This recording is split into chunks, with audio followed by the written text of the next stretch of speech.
नमस्कार, hornbill TV Bharat में आपके स्वागत है। दिल्ली से राजनीतिक हलचल की खबर। लोकसभा में विपक्ष के नेता राहुल गांधी पर केंद्रीय संसदीय मामलों के मंत्री किरण रिजिजू ने तीखा हमला बोला है। केंद्रीय मंत्री किरण रिजिजू ने कहा कि राहुल गांधी को विशेष अनुमति दी गई थी कि वे एलपीजी आपूर्ति और संबंधित मुद्दों पर बोल सके, लेकिन जब उन्हें बोलने का अवसर दिया गया तो उन्होंने एलपीजी की बजाय वैश्विक मुद्दों पर चर्चा करना शुरू कर दिया। मंत्री रिजिजू ने आरोप लगाया कि जब केंद्रीय पेट्रोलियम और प्राकृतिक गैस मंत्री हरदीप सिंह पुरी अपनी बात रख रहे थे, तब राहुल गांधी ने अपने सभी सांसदों को वेल में वापस भेज दिया। इसके साथ ही उन्होंने कहा कि राहुल गांधी ने कागज फाड़ कर फेंक दिया और सदन में हंगामा मचाया, जिससे लोकसभा की कार्यवाही को स्थगित करना पड़ा। केंद्रीय सरकार के मंत्रियों की ओर से यह कदम विपक्ष के इस व्यवहार पर कड़ा संदेश माना जा रहा है। मंत्री डिमांड्स फॉर ग्रांट्स को लेकर के चर्चा चल रही है। हमने फिर भी कहा कि आपको स्पेशल परमिशन अगर स्पीकर देंगे तो सरकार जवाब देने के लिए तैयार है, और तुरंत पेट्रोलियम मिनिस्टर को स्टेटमेंट तैयार करवाया और श्रीमान राहुल गांधी जी को स्पेशल परमिशन दिया गया है। आप ये याद रखिए।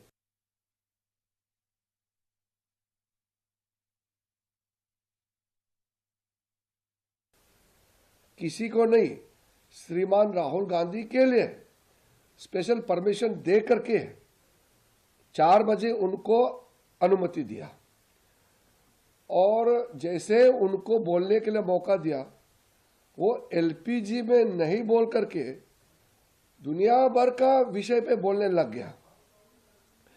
स्पीकर साहब ने फिर आग्रह किया, स्पेशल परमिशन आपको एलपीजी गैस के लिए दिया है, वो भी सिर्फ लीडर ऑफ अपोजिशन के नाम से परमिशन दिया गया है। नॉर्मली देते नहीं है ऐसे अलग से, लेकिन दिया।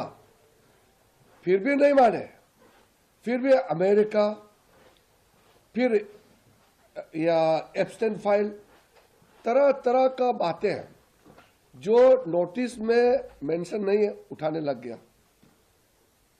बहुत दुख की बात, हम लोग ने फिर से खड़ा करके प्रोटेस्ट किया कि राहुल गांधी जी आप विषय पे बोलिए। सरकार के ओर से भी आग्रह किया गया, आप विषय पे बोलिए, और स्पीकर साहब ने बार बार कहा जो नोटिस दिया है उस विषय पे बोलिए। विषय पे बोला ही नहीं वो। और फिर जब पेट्रोलियम मिनिस्टर स्टेटमेंट दे रहे थे, अच्छी तरह से जानकारी, पूरा व्यापक डिटेल जानकारी दे रहा था सदन को, राहुल गांधी ने पूरा उनके एमपी लोग को फिर वेल में भेजा, कागज फिर से फाड़ के फेंका और फिर हंगामा किया और हाउस एडजॉर्न करना पड़ा। आज कांग्रेस के और विपक्ष के कई लीडर्स हमसे मिले हैं, 8 एमपी का सस्पेंशन का बारे में जिक्र कर रहे थे। इस तरह से व्यवहार करेंगे, नियम को बदल करके, नियम को अमेंड करके लीडर ऑफ अपोजिशन को स्पेशल परमिशन देने के बाद भी ऐसा व्यवहार करेगा तो लीडर ऑफ अपोजिशन के बारे में क्या करना चाहिए, ये देश के लोग भी सोचना चाहिए। दिल्ली से बड़ी प्रतिक्रिया। प्रधानमंत्री नरेंद्र मोदी ने एलपीजी आपूर्ति की और अफवाह को लेकर साफ साफ संदेश दिया है। प्रधानमंत्री नरेंद्र मोदी ने कहा है कि कुछ लोग एलपीजी को लेकर वे वजह अफवाहें फैला रहे हैं और अपना एजेंडा चला रहे हैं। मोदी ने चेताया कि ऐसा लोग न सिर्फ खुद बेनकाब हो रहे हैं बल्कि देश को भी नुकसान पहुंचा रहे हैं। प्रधानमंत्री ने यह भी कहा है कि युद्ध के कारण पैदा हुए वैश्विक संकट से कोई भी देश अछूता नहीं है, लेकिन भारत इस चुनौती का सामना करने के लिए पूरी कोशिश कर रहा है और प्रधानमंत्री का यह संदेश आम जनता के लिए भरोसा और अफवाहों से बचने की अपील दोनों है।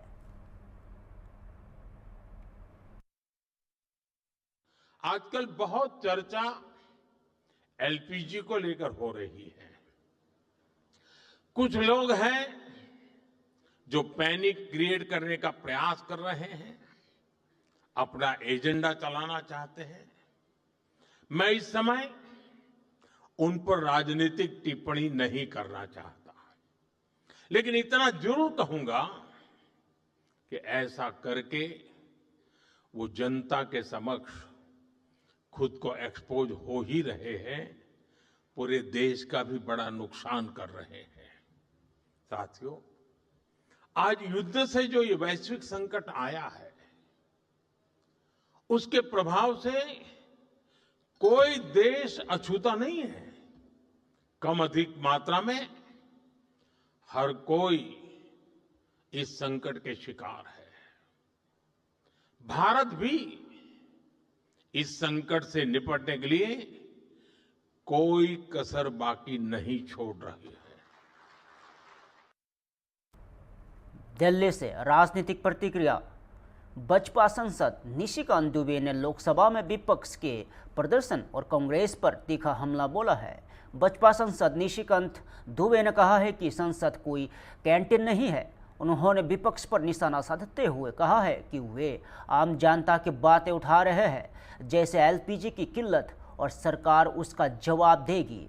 संसद ने कहा है कि संसद और सड़क के आंदोलन अलग अलग होते हैं। संसद में हंगामा करना, सड़क पर प्रदर्शन करना अलग है।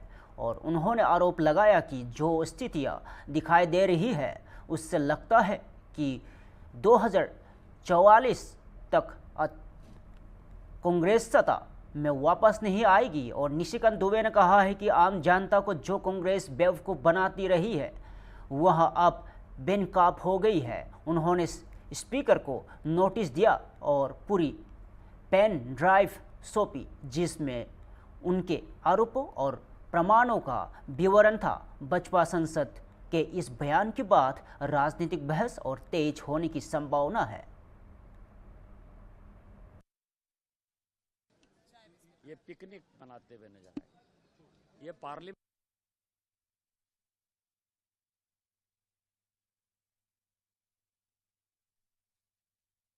है भैया, ये कोई कैंटीन नहीं है। जब हम कमेटी की भी मीटिंग करते हैं ना, उसमें भी ये अलाउ नहीं है। और आप आम जनता की बातें उठा रहे हो ना, एलपीजी सिलेंडर की किल्लत है, आम जनता मर रही है, गरीब जनता मर रही है। हम आपसे एग्री करते हैं, सरकार उसका जवाब देगी। आम जनता को एलपीजी पहुंचनी चाहिए ना, पहुंचनी चाहिए ना। प्रधानमंत्री जी ने 11 करोड़ से 13 करोड़ महिलाओं को इज्जत दी है। वहाँ जो है गैस कनेक्शन पहुंचा है, पहले जो अमीरों का था। लेकिन आप क्या कर रहे हो? आप हंस रहे हो, बोल रहे हो, उछल धक्का की तरह कर रहे हो। ये पिकनिक की जगह है। संसद अलग है, सड़क अलग है। सड़क का आंदोलन अलग होता है, संसद का आंदोलन अलग होता है। स्पीकर का डायरेक्शन है 384 में, 378 में कि इस मकर द्वार के ऊपर जो है किसी प्रकार का धरना प्रदर्शन आंदोलन नहीं होगा। आज ही स्पीकर साहब ने इतना लंबा चौड़ा भाषण दिया है। क्या हालत बना रखा है, क्या हालत बना रखा है। जो मर्जी सो बोलते जाते हो। मुझे लगता है कि ये पागल हो गए हैं। पागलपना की पराकाष्ठा है कि गांधी परिवार 12 साल से सत्ता से बाहर कैसे है, और जो अभी स्थितियां दिखाई दे रही हैं कि 2047 तक कभी कांग्रेस दोबारा वापस नहीं आनी है। तो इनको लगता है कि मेरी तो पूरी जिंदगी बीत गई। मेरे परिवार में जो है 3 आदमी प्रधानमंत्री हो चुके हैं, नेहरू जी, इंदिरा जी, राजीव जी। इतिहास ये लिखेगा कि राजीव गांधी अंतिम जो है शासक थे, बहादुर शाह जफर थे। जो एक कहावत मैंने अभी पार्लियामेंट में कहा कि बूढ़ा वंश कबीर का, उपजा पूत कमाल। तो कबीर साहब का जब वंश जो है बुढ़ मतलब खत्म हो गया, तो उनका कमाल पुत्र हुआ। मुगल वंश का अंत तब हुआ जब बहादुर शाह जफर पैदा हो गए। उनको जो है जूता भी पहनना नहीं आता था, अंग्रेजों ने बंधक बना लिया और रंगून में जो है उनकी डेथ हो गई। सेम वही स्थिति राहुल गांधी जी की है। न पार्लियामेंट का नियम पता है, न कानून पता है। सड़क पर क्या करना है, संसद में क्या करना है, कुछ नहीं पता है। और मुझे लगता है कि ये आम जनता को जो बेवकूफ कांग्रेस बनाती है आज एक्सपोज हो गई। आपने नोटिस दे दिया है स्पीकर को सर? नोटिस का ये होता है कि जब मैंने नोटिस देकर ही आज स्पीकर साहब से बोला, मैंने पूरी जो पेन ड्राइव में सीडी है वो माननीय स्पीकर साहब को सौंपी। स्पीकर साहब जब बोलने के लिए अलाउ करते हैं तो इसका मतलब उस चीज़ों को वो एक्सेप्ट कर लेते हैं। वो 378 और 384 में जो है वो मोशन मेरा एक्सेप्ट हो गया। एलओपी होने के बाद उन्हें स्पेशल परमिशन दी गई कि आप बोल सकते हैं, लेकिन उसके बाद उन्होंने टॉपिक को इरेज कर दिया। आप देखिए ना, उसके बाद तो चेयर केसी वेणुगोपाल को भी बुलाता रहा। केसी वेणुगोपाल बोलना चाहते थे, गायब हो गए। एक कांग्रेसी नजर आ रहा है आपको पार्लियामेंट के अंदर? खत्म हो गई पार्टी भाई। सर, राहुल गांधी के खिलाफ कार्रवाई का कोई नोटिस वगैरह दिया? रोज भाई रोज देता हूं। नहीं, आज दिया है क्या? दिया ना, आज मैंने तो बहुत दिया है। दिल्ली से बड़ी खबर, बसपा सांसद मनोज तिवारी ने एलपीजी गैस और पेट्रोल डीजल की आपूर्ति को लेकर जनता को भरोसा दिलाया है कि बसपा सांसद मनोज तिवारी ने कहा है कि देश में गैस और पेट्रोल डीजल की कोई कमी नहीं है। उन्होंने भरोसा दिलाया है कि भारत में पर्याप्त ईंधन भंडार मौजूद है। और मनोज तिवारी ने कहा कि कुछ लोगों ने जानबूझकर आपदा का फायदा उठाने की कोशिश की और कई गैस एजेंसी होल्डर्स के खिलाफ कार्रवाई की जा रही है। उन्होंने चेतावनी दी है कि ऐसे लोगों को जेल भी हो रही है। और बसपा सांसद ने मीडिया के माध्यम से जनता से अपील की है कि वे धैर्य रखें और अफवाह से पर ध्यान न दें। और उन्होंने दोहराया कि देश में एलपीजी, पेट्रोल और डीजल की आपूर्ति पूरी तरह सुरक्षित है। देश में गैस की, पेट्रोल डीजल की कोई की कमी नहीं है, पर्याप्त भंडार है। हमारे पेट्रोलियम मंत्री बता रहे हैं, देश के प्रधानमंत्री जी बता रहे हैं, सभी 4 सेक्रेटरी बता रहे हैं, हम लोग खुद। मैंने जो वीडियो बनाया वो 6 मिलियन के ऊपर चला गया है और लोग उसमें एप्रिसिएट कर रहे हैं, सबको जानकारी मिल रही है। लेकिन कुछ लोग ये बताए कि कई गैस एजेंसी होल्डर्स ने जानबूझ करके इस समय आपदा में अवसर ढूंढने की कोशिश की है। ऐसे लोगों को जेल भी हो रही है। मैं एक बार पुनः मीडिया के थ्रू देश के लोगों को बताना चाहता हूं, मेरे भाई बहन, चाहे दिल्ली के भाई बहन हो, उत्तर प्रदेश, बिहार, झारखंड, महाराष्ट्र या पूरे देश में कहीं के, आप बिल्कुल धैर्य रखिए। गैस, डीजल, पेट्रोल, ईंधन सब कुछ की पर्याप्त भंडार भारत के पास है। जो कालाबाजारी करता हुआ दिखेगा उसकी खैर नहीं है। आप आसपास शिकायत करिए। अभी जब मैं आपसे बात कर रहा हूं तो समाजवादी पार्टी के लीडर्स के घर में 200-200 सिलेंडर पकड़े गए एक लोगों के यहाँ, कांग्रेस के लोगों के घर में सिलेंडर। क्यों ऐसा काम कर रहे हो आप लोग? दुनिया में युद्ध हो रहा है, भारत उस युद्ध से अलग है, भारत न्यूट्रल है। लेकिन भारत के पर्याप्त भंडार होने के बाद भी आप अपना राजनीतिक उल्लू सीधा करने के लिए जो कालाबाजारी करा रहे हैं लोग, हम उस पर कड़ी कार्रवाई करें। जब से ये युद्ध स्टार्ट हुआ है तब से जगह जगह हमने देखा है प्रोटेस्ट भी हुआ था। खामेनेई की डेथ पर ईरान को लेकर लगातार प्रोटेस्ट भी हुआ था। यूपी के जो सीएम है उन्होंने बोला अगर ऐसे ही प्रोटेस्ट करना है तो ईरान चले जाओ। देखो, इसमें कोई दो राय नहीं है कि जो राजनीतिक लोग हैं, जो किसी न किसी विचारधारा को समर्थन देते हैं, उनके समर्थक हैं, वो सड़कों पे आते हैं। अब ये देश में आइडियोलॉजी का भी युद्ध होता ही है, उससे ये लोकतांत्रिक प्रक्रिया है, हम उसके अंदर नहीं जाते। लेकिन जो लोग जानबूझ करके गैस का, सिलेंडर का कालाबाजारी करा रहे हैं, जिससे समस्या किसको हुई है आप समझिएगा। समस्या हुई है जो कॉमर्शियल लोग ले रहे हैं। तो कॉमर्शियल जो लोग बिजनेस करते हैं, वो सिलेंडर लाते हैं, उनको 1-2 दिन की समस्या हुई होगी, वो भी सबको हुई नहीं, कुछ लोगों ने दिखाया है। या कुछ लोग इस आशा में कह रहे कहीं बिल्कुल बंद न हो जाए। बिल्कुल ऐसा नहीं है भाई साहब। आप सभी लोग सावधान रहिए, सतर्क रहिए, धैर्य रखिए। पर्याप्त भंडार है, चाहे गैस हो, डीजल हो, पेट्रोल। जैसा कि आपने कहा 200 सिलेंडर एसपी लीडर के घर से मिले हैं, तो क्या इसे कह सकते हैं कि ये लोग अपोजिशन मेड क्राइसिस बना रहे हैं? यस, ये विपक्ष जो है ये जानबूझ करके क्राइसिस बनाने में लगा हुआ है, लेकिन हम ये बनने नहीं देंगे। आज तो एक अच्छी बात हुई कल की, जो हरमुज का रास्ता है वो भी खुल गया तो और भी ज्यादा गैस हमारे पास उपलब्ध हो गई। जो हम एक गैस सिलेंडर बुक करने पे अगर आपको 2.5 या 3 दिन लगता, 4 दिन लगता, वो आराम से 2 दिन में मिल जाएगा, लेकिन उसके लिए धैर्य रखें। स्वागत है। दिल्ली से बड़ी राजनीतिक प्रतिक्रिया सामने आई है। केंद्रीय मंत्री गिरिराज सिंह ने विपक्ष के नेता राहुल गांधी पर निशाना साधते हुए कहा कि उनका काम देश में भ्रम फैलाना है।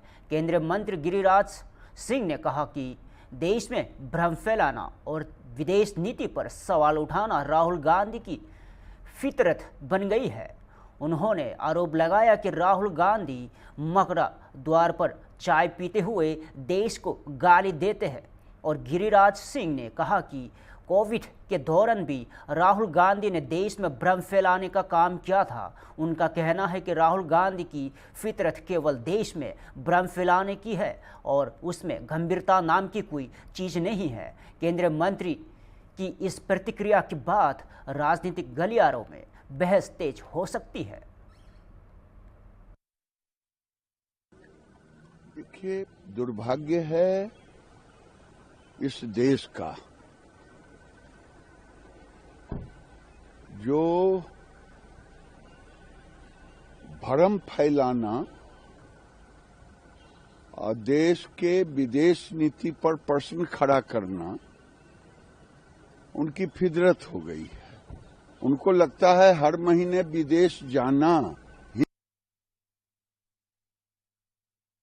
ही विदेश नीति का ज्ञान रखने वाला हो सकता है। मकर द्वार पर टूरिस्ट की तरह आके चाय कॉफी पीना और देश को गाली देना, इसी तरह से राहुल गांधी जब ये आया था कोविड, पूरे देश में भ्रम फैलाने का काम किया। कभी कहा बच्चों को क्यों नहीं दे रहे हो, कभी कुछ कहा, कभी कुछ कहा, केवल भ्रम फैलाया। लेकिन देश का प्रधानमंत्री देश की जनता की भी सेवा की वैक्सीन के द्वारा और कूटनीति नहीं विदेश नीति से उन्होंने दुनिया को भी वैक्सीन दिया। ये हमारा जो वसुधैव कुटुंबकम है और इनका काम रह गया है भ्रम फैलाना, अर्बन नक्सल की तरह करना। गंभीरता नाम की कोई चीज ही नहीं रह गई है। एलओपी क्या होता है अभी भी ये समझ रहे हैं कि मैं युवराज हूं। दुर्भाग्य है इस देश का कि कांग्रेस पार्टी नकली गांधी पार्टी का गुलाम पार्टी बन के रह गया। दिल्ली से राहत बड़ी खबर। पेट्रोलियम एवं प्राकृतिक गैस मंत्रालय की ज्वाइंट सेक्रेटरी सुजाता शर्मा ने एलपीजी आपूर्ति और उत्पादन को लेकर स्थिति साफ की है। ज्वाइंट सेक्रेटरी विपणन और तेल रिफाइनरी सुजाता शर्मा ने बताया कि 9 मार्च को पेट्रोलियम और प्राकृतिक गैस मंत्रालय ने आवश्यक वस्तु अधिनियम के तहत सभी रिफाइनरियों को निर्देश दिया गया है कि वे एलपीजी का उत्पादन अधिकतम करें। सुजाता शर्मा ने कहा है कि इसके नतीजे साफ दिख रहे हैं। कल उन्होंने उत्पादन में 25% बढ़ोतरी बताई थी और अब यह घरेलू उत्पादन का 28% हो गया है। उन्होंने यह भी बताया है कि देश में लगभग 1 लाख रिटेल आउटलेट्स है, उसमें से अधिकांश सार्वजनिक क्षेत्र की तेल विपणन कंपनियां हैं और सुजाता शर्मा ने भरोसा दिलाया कि किसी भी रिटेल आउटलेट पर एलपीजी की कमी या ड्राई आउट की खबर नहीं है। और ज्वाइंट सेक्रेटरी ने कहा है कि सरकार लगातार आपूर्ति बढ़ाने और आम जनता को पर्याप्त गैस उपलब्ध कराने के लिए काम कर रही है। And as you already know that on 9th of March, we have Ministry of Petroleum and Natural Gas has issued order under Essential Commodities Act, which has directed all the refineries to maximize the production of LPG, and as a result of that, the production has increased. Yesterday I told you 25%, now it is 28% of our domestic production. So that is the increase. We have a very vast network of retail outlets. Almost 1 lakh retail outlets are operating in the country, and majority of these are with public sector oil marketing companies. And no dry out has been reported on any of these retail outlets. So regarding natural gas, some of the imports were affected because of the force majeure clause, but the alternate arrangements have been made. And other than that, for the demand side management, both to do the demand and supply side management, the control order has also been issued, and regarding that, it was briefed yesterday also. Delhi से बड़ी राजनीतिक प्रतिक्रिया सामने आई है। बसपा सांसद बिप्लब कुमार देव ने पश्चिम बंगाल की मुख्यमंत्री ममता बनर्जी के कथित बयान को लेकर तीखी प्रतिक्रिया दी है। बिप्लब कुमार देव ने कहा है कि यह बेहद दुर्भाग्यपूर्ण है कि गुस्से में ममता बनर्जी के मन की बातें बाहर आ जाती है। उन्होंने आरोप लगाया है कि ममता बनर्जी बंगाल की हिंदू बंगालियों को दूसरे दर्जे का नागरिक मानती है। बसपा सांसद ने कहा है कि उनके मुंह से ग्रेटर बांग्लादेश जैसा बयान निकलना बेहद गंभीर है और किसी मुख्यमंत्री को इस तरह की बात नहीं कहनी चाहिए। उन्होंने कहा है कि वह इस बयान की कड़ी निंदा करते हैं और बंगाल के लोगों से अपील करते हैं कि वे ममता बनर्जी का असली चेहरा देखें। बिप्लब कुमार देव ने यह भी आरोप लगाया है कि चुनावी हार के डर से ममता बनर्जी हिंदुओं को धमका रही है। साथ ही उन्होंने कहा है कि अगर बंगाल में मुसलमानों की कोई दुश्मन है तो वह ममता बनर्जी है। ये बहुत ही दुर्भाग्यजनक है, क्योंकि ममता बनर्जी की जो अंदर की सोच वो गुस्से से निकल कर आए हैं। जब आदमी गुस्सा होता है ना तो ओरिजिनलिटी है वो। वहाँ के जो हिंदू बंगाली है इनको सेकंड सिटीजनशिप मानते हैं और उन्हें क्लियर बता दिया। जो एक मुख्यमंत्री कैसे बोल सकता है ऐसा, मैं मान नहीं सकता। बोले ये जो मुस्लिम समाज इकट्ठा होके आपके ऊपर जो पड़ेगा 1 सेकंड में आप लोग खत्म हो जाओगे, क्या मतलब है? इनके जो माने मिनी ग्रेटर बांग्लादेश बनने का जो उनका सपना है वो उनके मुंह से निकला। और मैं तो कहता हूँ ऐसा कैसे कोई मुख्यमंत्री बोल सकता है। मैं इसका तीव्र भर्त्सना करता हूँ और साथ ही साथ बंगाल के लोगों से मैं अपील करता हूँ, आप लोग देखिए इनके असली चेहरा कहाँ है। वो आज जब इलेक्शन हार रहा है उस पोजीशन में तो जनताओं को धमका रहा है, सब हिंदू उसको धमका रहा है। इस देश में सबका रहने का अधिकार है। हम लोग भाई किसको बोलते हैं? जो रोहिंग्यास और अनुप्रवेशकारी आए हैं इनके बारे में हम बोलते हैं, इनका अधिकार नहीं भाई। पूरे दुनिया में किसी भी देश उनको अधिकार नहीं देता। हमारे देश के लोग भी अमेरिका में इस तरीके से गए थे, वापस कर दिया। तो इसीलिए सिर्फ भारत करता है ऐसा नहीं, पूरी दुनिया ही ऐसा करता है। किंतु बहुत ही ये दुर्भाग्यजनक है। मैं आपको बोल रहा हूँ ये अच्छा हुआ इसके असली रूप जनता के सामने आ गई है। और साथ ही साथ जो धरने में बैठा है उस धरने में बैठ के वो सोचा था क्या धरने उनके धरना तो शायद उठाना पड़ा, उठ गया होगा मुझे जहाँ तक लगता है।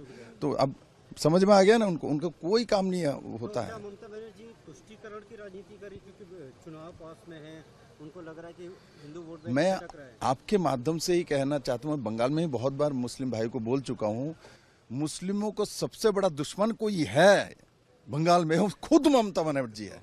डुबाएगा उनको, उनको खत्म करे। खुद तो डूब ही रहे, हम तो मरे सनम, तुमको ले डूबेंगे, ये है उनका। टीएमसी की तरफ से इंपीचमेंट मोशन भी जो है लाने की बात की। फिलहाल के लिए इतना ही। ऐसे ही ताजा खबरों देखते रहिए होमबिल टीवी भारत।